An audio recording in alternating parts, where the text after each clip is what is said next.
Pour moi, le maître mot de demain, c'est pas où, c'est et. C'est-à-dire, je ne pense pas que le livre électronique soit un substitut du livre papier, c'est et le livre papier. Il y aura les deux. Le livre papier a un avenir énorme. Il y a des milliards de gens qui vont arriver dans le monde et qui ont besoin de lire, beaucoup plus que par le passé. On édite de plus en plus de livres et je ne crois pas que le livre papier ait des difficultés. Par contre, beaucoup de gens vont avoir une connivence avec l'écran qu'ils ont eu depuis tout le temps en étant jeunes et donc vont plus facilement aller vers l'écrit par l'écran que par le papier.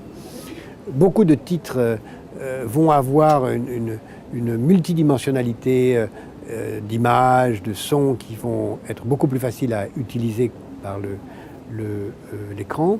Et puis la capacité que l'écran permet de stocker un certain nombre de livres pour voyager, d'être une sorte de bibliothèque nomade, ouvre un avenir considérable, en particulier pour des livres d'un genre nouveau.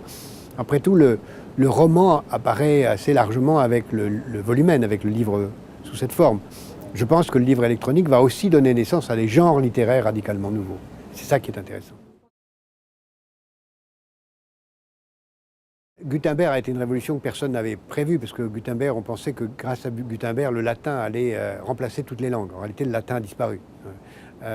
Donc on ne peut pas prévoir à l'avance. Mon sentiment, c'est que ce que le livre électronique va permettre, c'est de permettre à des tas de gens de lire d'autres choses, de feuilleter, de parcourir un livre, d'avoir accès en particulier aux grands classiques qui sont déjà hors droit, en ayant une possibilité d'être comme dans une bibliothèque en les feuilletant, mais aussi de faire naître des genres littéraires nouveaux qui intégreront du son et des images et qui seront radicalement différents de ce qu'on appelle aujourd'hui un roman, qui seront, par rapport au roman, ce que dans l'art contemporain on appelle des installations, c'est-à-dire des mélanges peinture, sculpture, musique, architecture.